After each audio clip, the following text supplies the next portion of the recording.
दोस्तों 19 अगस्त सावन पूर्णिमा रक्षाबंधन। इस दिन चुपचाप गाय माता को खिला दें। यह एक छोटी सी चीज रोड़पति भी होंगे, करोड़पति मिलेगी, सभी संकटों और कासन से मुक्ति, मृत्युदंड पितृदोष तुरंत होगा खत्म, पूरे साल आपके घर में भरे रहेंगे ना। धन के भंडारियों कहें कि आपकी साथ पूछते तक करेगी। आपके रुपयों पैसों पर राज सांड पीढ़ियां तक बैंक बैलेंस ही चला जाएगा और आपके जीवन के जो भी दुख दर्द संकट कष्ट है वे सब दूर हो जाएंगे और सुख आपके कदमों में आ जाएंगे। सुख आपके पास आ जाएगा यदि आप यह एक खास और महत्वपूर्ण चीज चुपचाप गे माता को मिला देते हैं। 19 अगस्त सावन पूर्णिमा के दिन, क्योंकि इस बार सावन पूर्णिमा के दिन पूरे 500 सालों के बाद ऐसा दुर्लभ संयुक्त बना है जिसमें कि यदि आप गे माता से जुड़े वह उपाय करते हैं तो 7 पूछते तक 7 पीढ़ियां तक बैंक बढ़ता चला जाएगा, कमी नहीं होगी। धन दौलत की अन्य धन के भंडार भरे करेंगे। आपके घर में ऐसा दुर्लभ संयुक्त है। पूरे 500 वर्षों के बाद इस बार सावन पूर्णिमा के दिन तो दोस्तों कौन कौन से उपाय हैं गे माता से जुड़े, क्योंकि आपको सावन पूर्णिमा के दिन करने हैं। इस वीडियो के मध्य से हम आपको वही बताएंगे जिन उपाय को करने से आपके जीवन के तमाम प्रकार के दुख दर्द संकट कष्ट दूर हो जाएंगे और सबसे बड़ी बात, आपके जीवन से तत्काल गरीबी समाप्त हो जाएगी। इस वीडियो के मध्य से हम आपको बताएंगे। तो दोस्तों बहुत ही महत्वपूर्ण वीडियो है। यदि इस वीडियो को आप देखेंगे, उन उपाय को जी प्रकार बताएं, इस प्रकार करेंगे तो इस उपाय को करने से 7 पीढ़ियां तक का लाभ मिलेगा। साथ आने वाली 7 पीढ़ियां तक को लिए आपको प्रभावशाली उपाय बता रही थी। 7 पीढ़ियां तक फायदा मिलेगा। इस उपाय को करने से बैंक बैलेंस कमी नहीं होगी, दुख दूर हो जाए, हाथों हाथ सुख हाथ के कदमों में ए जाएंगे। इतना शुभ संयुक्त बना है गे माता से जुड़े उपाय करने का। इस बार सावन पूर्णिमा के दिन तो दोस्तों कौन कौन से उपाय हैं, पूरा वीडियो देखना। पूरा वीडियो देखोगे तो यह लाभ मिलेगा। बीच बीच में से वीडियो देखोगे तो कोई लाभ नहीं मिलने वाला है। यदि आप चाहते हैं कि धन से आप मालामाल हो, जैन गरीबी समाप्त हो जाए और आपकी अन्य धन के भंडार बने रहे, तो पूरा वीडियो देखकर ही जैन सबसे पहले तो आपसे रिक्वेस्ट करते हैं वीडियो को लाइक कर दें सबसे पहले और सच्चे दिल से कमेंट्स बॉक्स माता लक्ष्मी जय गौ माता आवश्यक लिख देना, जिससे समस्त मनोकामनाएं पूर्ण हो जाएं। और साथ ही साथ वीडियो को दोस्तों के पास शेयर जरूर करना ताकि और लोगों का भी भला हो। यदि और लोगों की भला के बड़े में आप सोचेंगे, भलाई के बड़े में सोचेंगे तो आपका भला अपने आप हो जाएगा। यह मान ले शेयर दूर कर दे ज्यादा से ज्यादा वीडियो को। तो दोस्तों सबसे पहले तो आपको बता दें गाय माता के उपाय बताने से पहले कि हिंदू पंचांग के अनुसार पूर्णिमा आने वाली है। धार्मिक ग में इस दिन स्नान तक और दान का विशेष महत्व है। सावन पूर्णिमा के दिन यह पर्व गुरु के प्रति सम्मान और आभार प्रकट करने के लिए हर साल सावन मास की पूर्णिमा को मनाया जाता है। गुरु शब्द का अर्थ होता है अज्ञान के अंधकार को दूर करने वाला गुरु। अपने ज्ञान से शिष्य को सही मार्ग पर ले जाते हैं और उनकी उन्नति में सहायक बनते हैं। सावन पूर्णिमा इस दिन जो भी आप उपाय करेंगे, किसी भी प्रकार के कोई उपाय करेंगे तो उसका प्रभाव, उसका असर आपको 100% मिलता है। प्रभावशाली उपाय जो भी आप करेंगे उसका अब आपको अवश्य देखने को मिलेगा। जहां दोस्तों आपको बता दें, और गुरु एक ऐसा शब्द है जो ज्ञान प्रेरणा और मार्गदर्शन का प्रतिबिंब है। गुरु वे होते हैं जो अंधकार में प्रकाश लाते हैं, अज्ञानता को दूर करते हैं और हमें जीवन का सही मार्ग दिखाते हैं। सावन पूर्णिमा, जिसे सावन माह का आखिरी दिन भी कहा जाता है, जिसे सावन पूर्णिमा के नाम से भी जाना जाता है, हिंदू धर्म का एक महत्वपूर्ण त्योहार होता है। हिंदू कैलेंडर के अनुसार यह त्योहार हर साल के सावन मास की पूर्णिमा को मनाया जाता है। इस वर्ष सावन पूर्णिमा 19 अगस्त 2024 को मनाई जाएगी। सावन पूर्णिमा का महत्व भाई और बहन के पवित्र संबंध का प्रतीक है। इस दिन बहिनें अपने भाई के प्रति कृतज्ञता व्यक्त करते हैं। यह पूर्णिमा भाई बहन के रिश्ते को मजबूत करती है। इस दिन बहनें अपने भाई की कलाई पर राखी बांधती है और उनकी लंबी उम्र के लिए कामना करती है। प्रेम और मार्गदर्शन के लिए उनका सम्मान करते हैं। सावन पूर्णिमा भाई बहन के रिश्ते की डोर को मजबूत करते हैं मनाया जाने वाला पर्व है। आइए इस लेख में जानते हैं कि इस साल के सावन पूर्णिमा की तिथि क्या है और साथ ही सावन पूर्णिमा के इतिहास और महत्व के बारे में जानेंगे। सावन पूर्णिमा सावन मास की पूर्णिमा 19 अगस्त 2024 के दिन है, इसलिए इस साल सावन पूर्णिमा 19 अगस्त को मनाई जाएगी। पूर्णिमा तिथि की शुरुआत 18 अगस्त शाम जो 5 OS ईना मिनट से होगी। इसका समापन 19 अगस्त को रात 9 बजे पर होगा। दोस्तों, इस दिन आपको क्या करना चाहिए? इस दिन और मछलियों को आटा दाना आपको अवश्य खिलाना चाहिए। पक्षियों के लिए, पशुओं के लिए आना, मन्नत का आपको एंड अपने का आपको व्यवस्था करनी चाहिए। और साथ साथ श्रवण पूर्णिमा के दिन चंद्रमा अपनी पूर्ण कलाओं में होता है। इस दिन चंद्रदेव की पूजा करने से चंद्र दोष से मुक्ति मिल जाती है। तो दोस्तों, यदि आप चाहते हैं कि आपके जीवन से हर प्रकार के दुख दूर हो जाए, तो दोस्तों आप क्या करेंगे? आप चंद्रमा को एक पत्र में एक तो लौटे में कच्छ दूध अर्पित कर दें। जब भी चंद्रोदय हो, पूर्णिमा की रात ऐसा करने से ऐन धन की बरकत होती है, घर में धन प्रताप के योग्य बनते हैं और समस्त दोष से भी छुटकारा मिल जाता है। और इस दिन भगवान विष्णु और माता लक्ष्मी की पूजा का विधान है। विधि विधान से, श्रद्धा भाव से भगवान विष्णु जी माता लक्ष्मी के दर्शन करें, पूजा करें, आरती उतारें। ऐसा करने से सुख, धन और समृद्धि की प्रताप होती है। व्यक्ति जो कि गमा में भगवान शिवा की विशेष पूजा अर्चना की जाती है, तो इसलिए आप सावन पूर्णिमा के दिन भगवान भोलेनाथ का भी अभिषेक करना चाहिए। कुछ ना बने तो एक लोटा जल अवश्य अर्पित कर दें। यह भी ना बने तो दोस्तों उनके दर्शन जरूर करनी है। भगवान शिवा और मां पार्वती के समस्त कार्य आपके पूर्व ऐन हो जाएंगे। और दोस्तों, बात करें कि गे माता से जुड़े कौन कौन से उपाय आपको करनी चाहिए सावन पूर्णिमा के दिन, जिससे समस्त मनोकामनाएं पूर्ण हो। 7 पीढ़ियां तक धन दौलत बढ़नी चली जाएगी। आपकी 7 पूछते तक करेगी। आपके रुपयों पैसों पर राज्य तत्काल गरीबी समाप्त हो जाएगी। सभी दुख होंगे दूर और सुख आपके कदमों में होंगे। तो दोस्तों, शुरू करते हैं गे माता से जुड़े कौन कौन से उपाय जो क्या सावन पूर्णिमा के दिन अवश्य करनी चाहिए। चलिए शुरू कर दे दोस्तों। सनातन परंपरा में गे माता गंगा और गायत्री का बहुत ज्यादा धार्मिक महत्व है। मान्यता है कि 2 माता के शरीर पर 33 कोटि देवी देवताओं का वास होता है। गौ माता की सेवा एवं पूजा करने वाले जातक पर इन सभी देवी देवताओं की कृपा बरसाती हैं। वह सेवा सी सिर्फ इस जन्म के बाल की पूर्व जन्म के भी दूर हो जाते हैं। प्रत्येक सुबह जब आपके घर में भजन बनना प्रारंभ हो, तो सबसे पहले बनाई गई रोटी को आप गौ माता के नाम से निकाल दें और भजन करने से पूर्व घूमता को इस रोटी को खिलाएं। यदि संभव हो तो काली गाय माता को खिलाएं।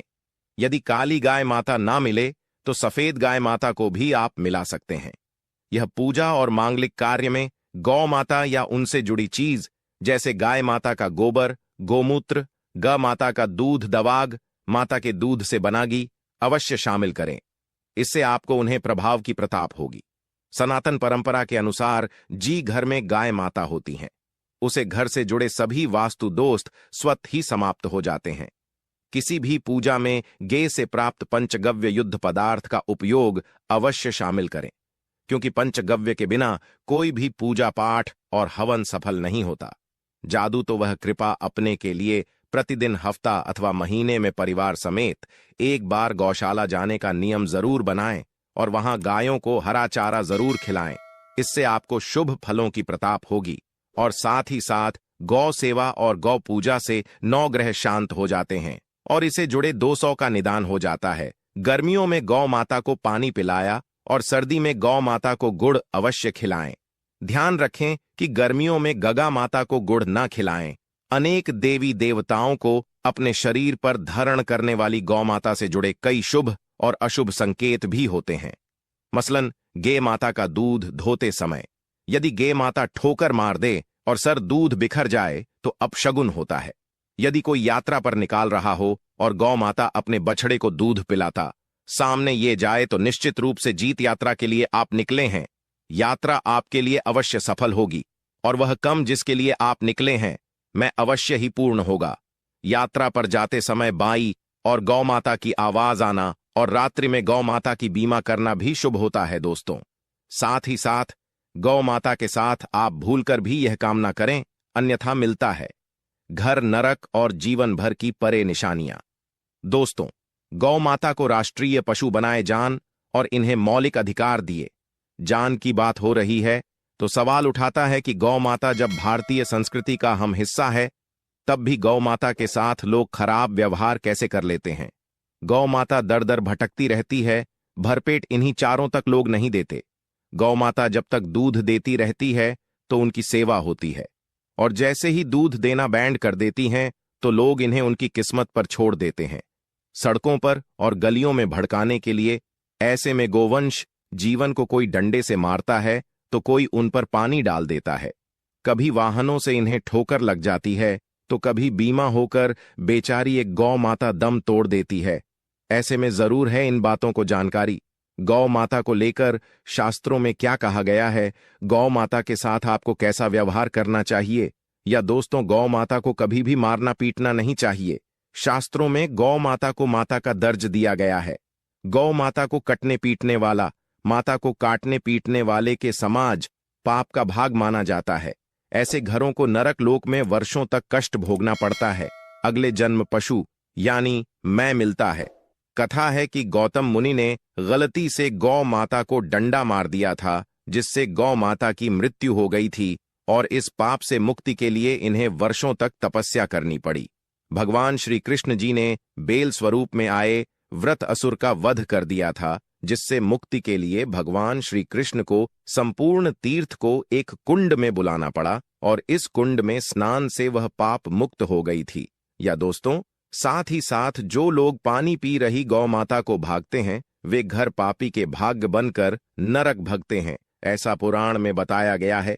जबकि 2 लोग के माता के लिए प्याऊ और 4 बनवेट हैं, वह मां भाग्यवान होते हैं। ऐसे लोग घर पाप से मुक्त होकर स्वर्ग का जाते हैं और बड़े ही धनवान कल में जन्म लेकर सुख भगते हैं। और साथ ही साथ आराम कर रही गौ माता को कष्ट देकर कभी भी उठाना नहीं चाहिए। कहते हैं कि जिस स्थान पर गौ माता बैठी है, वहां से नकारात्मक ऊर्जा समाप्त हो जाती है। गौ माता के बैठने की जगह को जो लोग नियमित साफ रखते हैं, वे पूर्व जन्म में किया गए जान अनजाने में बापू से मुक्ति हो जाते हैं और वह लोग में ठान पाते हैं।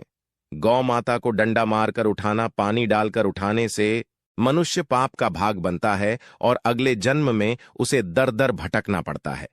और साथ ही साथ शास्त्रों में बताया गया है कि गौ माता का दूध उसके बछड़े के लिए होता है। माता के बछड़े से बचा हुआ दूध ही मनुष्य को लेना चाहिए। लेकिन कुछ लोग एक बार गौ माता को तोहू लेने के बाद फिर से बचाने के लिए बचा हुआ दूध भी दूर लेते हैं।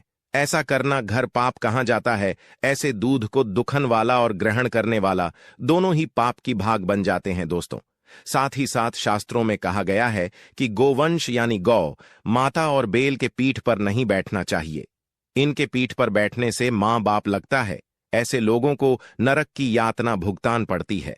एकमात्र महादेव के अंश के उत्पन्न नदी ही गोवंश है जी, पर स्वयं महादेव और महादेवा सवारी करती हैं, क्योंकि नंदिनी ने स्वयं अपनी इच्छा से महादेव की सवारी बनना स्वीकार किया था। और सबके साथ शास्त्रों में गौ माता के दान को बहुत ही महत्व दिया गया है। लेकिन ऐसी गौ माता का दान कभी नहीं करना चाहिए जो बुद्धि और बीमा हो। कठोपनिषद में नचिकेता की कथा भी इस संदर्भ में है कि जी नचिकेता ने पिता द्वारा बुद्धि गौ माता को दान करने पर आपत्ति जताई थी। दूध देने वाली और बछड़े सहित जो लोग गौ माता का दान करते हैं, वह महान पुण्य को प्राप्त करके स्वर्ग में इस स्थान पाते हैं।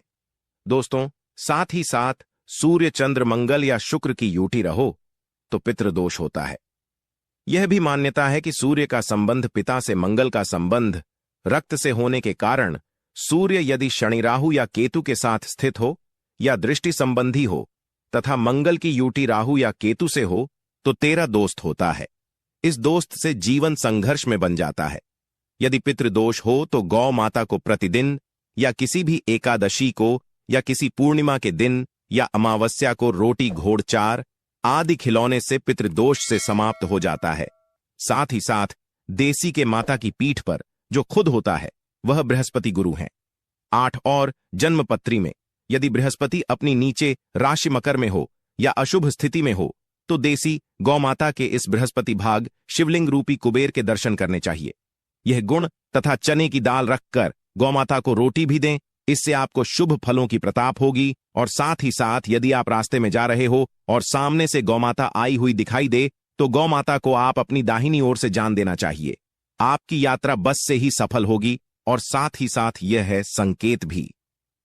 यदि आप यात्रा पर जा रहे हैं और सामने आपके गौ माता बांट जाए अथवा अपने बछड़े को दूध पिलाता हुई सामने गए माता दिखाई दिए जाए तो समझ जाना कि वह यात्रा आपके लिए अवश्य ही सफल होगी। और साथ ही साथ घर में गौ माता होती है उसमें वास्तु दोष स्वतः ही समाप्त हो जाता है। और साथ ही साथ आपको बता दें कि गौ माता को आप जो भी रोटी बनाएं प्रतिदिन ताजी रोटी ही बनाएगी। माता को अगर आपने रोटी बनाई है तो कोशिश करें कि उसे रोटी को आप तुरंत ही गौ माता को दे दें। अगर आप उसे रोटी को रख देंगे और उसे रोटी को अगले दिन देंगे तो वह रोटी वासी मर जाएगी। गे माता को कभी वासी रोटी ना दें, इससे घर में नकारात्मक ऊर्जा वास करती है और जो भी कार्य आपके बने वाले होंगे वह कार्य भी आपके बिल्कुल भी नहीं बनेंगे। इससे आपके घर में हमेशा दर्द ऊर्जा का वास रहेगा और आप भी कार्य को करेंगे उसे कार्य में आपको हमेशा असफलता ही हाथ लगी। इसलिए कोशिश करें गौ माता को रोजाना ताजी ही रोटी बनाकर खिलाएं और रोटी को बिल्कुल ना रखें। बंसी रोटी गौ माता को ना दें और साथ ही साथ साड़ी गली चीज गे माता को नहीं खिलानी चाहिए कि घर में कोई फल है कोई सब्जी है। सो जैन तो लोग क्या करते हैं गौ माता को मिला देते हैं। नहीं, ऐसा नहीं करना चाहिए। ऐसा करने से यदि आप गौ माता को खिलाने हैं तो और आपके भाग्य बन जाते हैं। आप बिल्कुल भी साड़ी गली चीज गौ माता को ना खिलाएं और साथ ही साथ आप आटे की 11 लोहियां बनाकर उनके ऊपर हल्दी लगे। इसके बाद आप उन 11 लोहियां को एक एक करके गौ माता को खिलाएं। गौ माता की आप चरणों के स्पर्श करें। या दोस्तों, ऐसा करने से आपके समस्त कार्य बने लगेंगे। जो दुख का समय चल रहा है वे भी समाप्त होगा। आपके जीवन में खुशी है, खुशी आऊंगी। और एक बार आप 7 बार गौ माता की परिक्रमा कर लें तो आपके समस्त कार्य पूर्ण होंगे। और साथ ही साथ आप गौ माता को जब भी रोटी दे रोटी पर या तो आप थोड़ी हल्दी लगा लें या थोड़ा गुड़ रख लेने। अगर गुड़ ना हो तो आप थोड़ा मिश्री रख सकते हैं, थोड़ा घी रख सकते हैं। या दोस्तों, ये माता को कभी भी सूखी रोटी ना खिलाएं। सूखी का मतलब ग माता के जोर रोटी रखें, खिलाएं उसे, पर कुछ ना कुछ रखकर खिलाएं। हल्दी रख लें, गुड़ रख लें, मिश्री की अब जो भी रख लें, मतलब खाली रोटी नहीं खिलानी है। ध्यान इस बात का रखें जब भी आपको शुभ फलों की प्रताप होगी। या दोस्तों, ये थे गे माता से जुड़े कुछ महत्वपूर्ण उपाय, कुछ बातें।